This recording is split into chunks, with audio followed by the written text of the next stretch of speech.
Hey, what's up, guys? This is a response doing another first-person commentary for Nerdstomper.com. I appreciate you guys listening to this, and I hope you check out more of my videos at Nerdstomper.com. Today we're going to be talking about Blink Stalkers and their uses. We're going to be looking at the Protoss vs. Protoss matchup today. We're going to be talking about the power of the early Blink Stalker rush and what you can get accomplished with it. This has become a pretty common build in Protoss vs. Protoss. A lot of the top players are using it, this style, because they found how powerful Blink Stalkers can be. You can really use the terrain to your advantage. You can really jump up and down cliffs, get the high ground advantage. Really be very, very aggressive with your early Stalkers, and using that aggression to really just whittle down your opponent and destroy them by the end. And we're also going to be using learning how to use Blink to out-micro similar amounts of units. So say you're in a battle. Well, we'll just see it here. Alright, I'm going to go ahead and start the replay. I sped it up to about 5:30 because the opening doesn't really matter. I just opened with 2 gateways, pretty common, and a very fast cybernetics core. And just went very early Stalkers.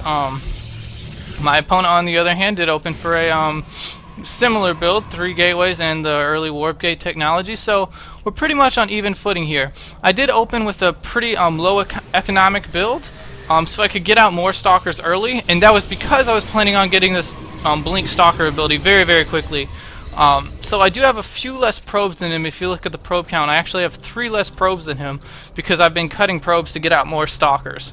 If I don't do some damage early on, I know that I'm going to be at a disadvantage later in the game. So I really have to do some damage with this early Stalker pressure. Notice I'm using these Stalkers already just to move out. Stalkers are a very fast unit. They're very able to get around the map very quickly. You can scout a lot of locations.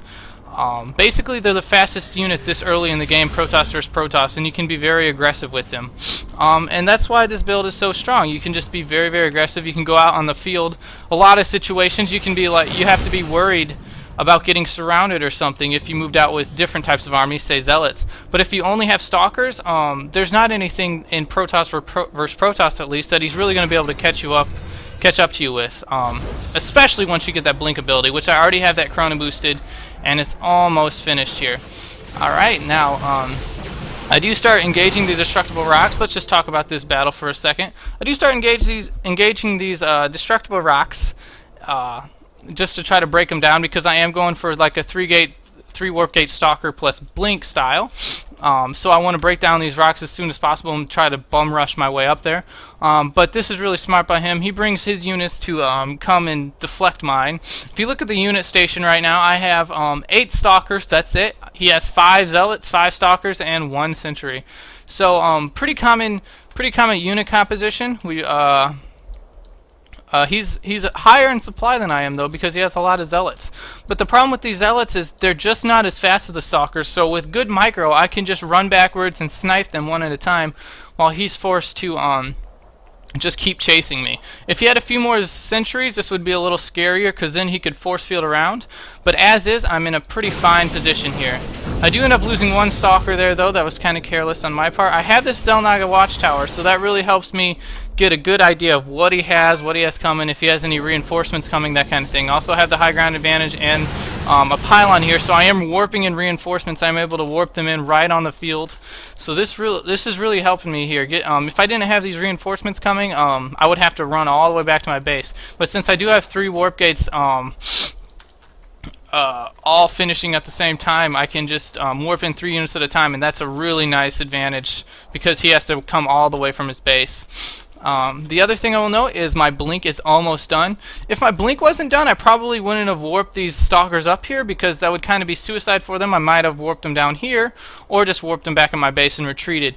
But since I know my Blink is just about done, I almost have it finished, I know I can just wait a few more seconds and then Blink these guys down here, or Blink all my Stalkers up here, depending on how he reacts. So that was a really big key and deciding if I was going to engage here or not. Okay, you notice these two Stalkers are on the high ground. He's forced to pull these up, and then the Zealots are forced to follow me. Now you notice I've split his army very nicely here to where I'll move it down to normal speed now.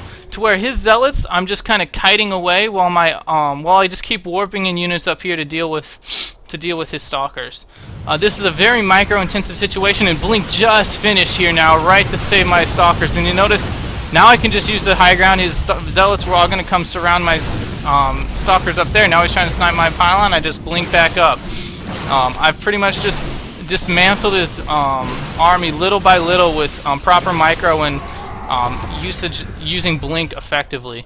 Now I did kill a very big portion of his army, so I'm going to be aggressive here. Especially with these blink Stalkers, you can definitely, with even the same amount of Stalkers, you can bum rush up their front and just start blinking your front Stalkers backwards. This is how you deal with similar amounts of units when you're bum rushing up the front like this.